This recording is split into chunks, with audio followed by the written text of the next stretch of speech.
ശക്തിയും ബലവുമെന്നീശുവിന്. മഹത്വവും ജ്ഞാനവും സ്തോത്രവും ബഹുമാനം. ശക്തിയും ബലവുമെന്നീശുവിന്.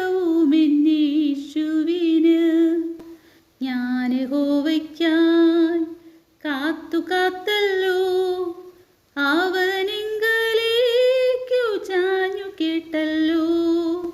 ഞാൻ യഹോവയ്ക്കായി കാത്തല്ലോ, അവനിങ്കലേക്കു ചാഞ്ഞു കേട്ടല്ലോ. നാശകരമാം കുഴിയിൽ നിന്നും കുഴഞ്ഞ ചേറ്റിൽ നിന്നും കയറ്റി.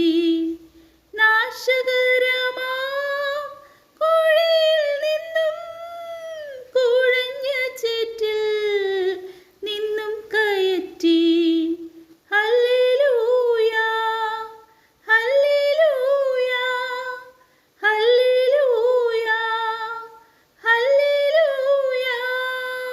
മഹത്വവും ജ്ഞാനവും സ്തോത്രവും ബഹുമാനം. ശക്തിയും ബലവുമെന്നീശുവിന്. മഹത്വവും ജ്ഞാനവും സ്തോത്രവും ബഹുമാനം. ശക്തിയും ബലവുമെന്നീശുവിന്. എൻ കാൽകളെ പാറമേൽ നിർത്തി എൻ ഗമനത്തെ സുസ്ഥിരമാക്കി. എൻ കാൽകളെ പാറമേൽ നിർത്തി എൻ ഗമനത്തെ സുസ്ഥിരമാക്കി. പുതിയൊരു പാട്ടെനിക്കു തന്നു എൻ കർത്താവിന് സ്തുതികൾ തന്നെ. പുതിയൊരു പാട്ടെനിക്കു തന്നു എൻ കർത്താവിന് സ്തുതികൾ തന്നെ. യേശു നല്ലവൻ, അവൻ വല്ലഭൻ, അവൻ ദയയോ എന്നുമുള്ളത്. യേശു നല്ലവൻ, അവൻ വല്ലഭൻ, അവൻ ദയയോ എന്നുമുള്ളത്. പെരുവെള്ളത്തിൻ ഇരച്ചിൽ പോലെ സ്തുതിച്ചിടുക നാം അവന്റെ നാമം.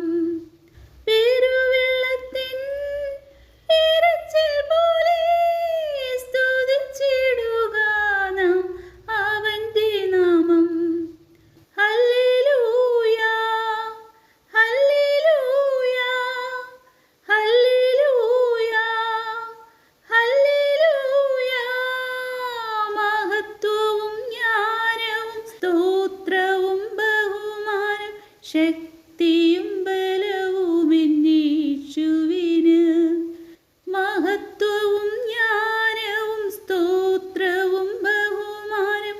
ശക്തിയും ബലവുമെന്നീശുവിന്. മഹത്വവും ജ്ഞാനവും സ്തോത്രവും ബഹുമാനം. ശക്തിയും ബലവുമെന്നീശുവിന്. അധ്യായം 2. നിങ്ങൾ എല്ലാ തിന്മയും വഞ്ചനയും കാപട്യവും അസൂയയും അപവാദവും ഉപേക്ഷിക്കുവിൻ. രക്ഷയിലേക്ക് വളർന്നു വരേണ്ടതിന് നിങ്ങൾ പരിശുദ്ധവും ആത്മീയവുമായ പാലിനു വേണ്ടി ഇളം പൈതങ്ങളെപ്പോലെ ദാഹിക്കുവിൻ. കർത്താവ് നല്ലവനാണെന്ന് നിങ്ങൾ അനുഭവിച്ചറിഞ്ഞിട്ടുണ്ടല്ലോ. അതിനാൽ സജീവശിലയായ അവനെ നമുക്ക് സമീപിക്കാം. മനുഷ്യർ തിരസ്കരിച്ചതും ദൈവം തിരഞ്ഞെടുത്തതുമായ അമൂല്യശിലയാണവൻ. നിങ്ങൾ സജീവശിലകൾ കൊണ്ടുള്ള ഒരു ആത്മീയ ഭവനമായി പടുത്തുയർത്തപ്പെടട്ടെ. യേശുക്രിസ്തു വഴി ദൈവത്തിന് സ്വീകാര്യമായ ബലികൾ അർപ്പിക്കുന്നതിന് വിശുദ്ധമായ ഒരു പുരോഹിത ജനമാവുകയും ചെയ്യട്ടെ. ഇപ്രകാരം എഴുതപ്പെട്ടിരിക്കുന്നു: ഇതാ, സിയോനിൽ ഞാൻ ഒരു കല്ല് സ്ഥാപിക്കുന്നു, തിരഞ്ഞെടുക്കപ്പെട്ടതും അമൂല്യവുമായ മൂലക്കല്ല്. അതിൽ വിശ്വസിക്കുന്നവൻ ഒരിക്കലും ലജ്ജിക്കുകയില്ല. വിശ്വസിക്കുന്ന നിങ്ങൾക്ക് അത് അഭിമാനമാണ്. വിശ്വസിക്കാത്തവർക്ക് പണിക്കാർ ഉപേക്ഷിച്ചു കളഞ്ഞ കല്ല് മൂലക്കല്ലായി തീർന്നിരിക്കുന്നു. അത് അവർക്ക് തട്ടി വീഴ്ത്തുന്ന കല്ലും ഇടർച്ചയ്ക്കുള്ള പാറയുമായിരിക്കും. എന്തെന്നാൽ വചനത്തെ ധിക്കരിക്കുന്ന അവർ വിധിക്കപ്പെട്ടിരിക്കുന്നത് പോലെ തട്ടി വീഴുന്നു. എന്നാൽ നിങ്ങൾ തിരഞ്ഞെടുക്കപ്പെട്ട വംശവും രാജകീയ പുരോഹിത ഗണവും വിശുദ്ധ ജനതയും ദൈവത്തിൻ്റെ സ്വന്തം ജനവുമാണ്. അതിനാൽ അന്ധകാരത്തിൽ നിന്ന് തൻ്റെ അത്ഭുതകരമായ പ്രകാശത്തിലേക്ക് നിങ്ങളെ വിളിച്ചവൻ്റെ നന്മകൾ പ്രകീർത്തിക്കണം. മുമ്പ് നിങ്ങൾ ഒരു ജനമായിരുന്നില്ല, ഇപ്പോൾ നിങ്ങൾ ദൈവത്തിൻ്റെ ജനമായിരിക്കുന്നു. മുമ്പ് നിങ്ങൾക്ക് കരുണ ലഭിച്ചിരുന്നില്ല, ഇപ്പോൾ കരുണ ലഭിച്ചിരിക്കുന്നു. വിജാതീയരോടുള്ള കടമ. പ്രിയപ്പെട്ടവരെ, നിങ്ങളുടെ ആത്മാവിനെതിരായി പോരാടിക്കൊണ്ടിരിക്കുന്ന ശാരീരിക പ്രവണതകളിൽ നിന്ന് പരദേശികളും വിപ്രവാസികളുമെന്ന നിലയിൽ ഒഴിഞ്ഞു നിൽക്കാൻ നിങ്ങളോട് ഞാൻ അപേക്ഷിക്കുന്നു.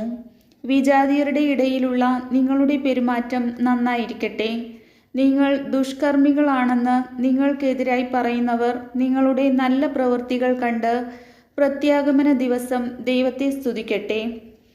അധികാരികളോടുള്ള കടമ.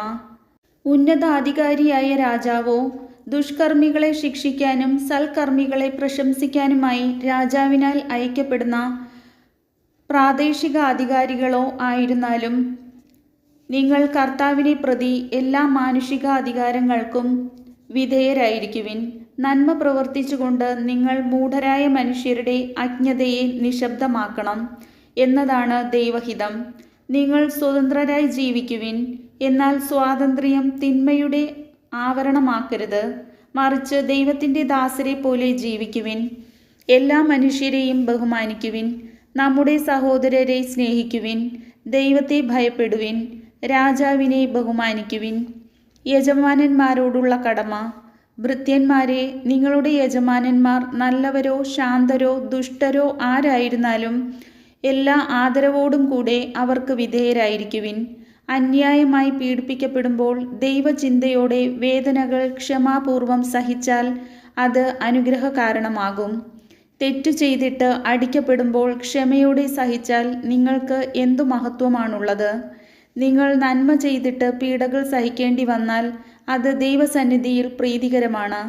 ഇതിനായിട്ടാണ് നിങ്ങൾ വിളിക്കപ്പെട്ടിരിക്കുന്നത്.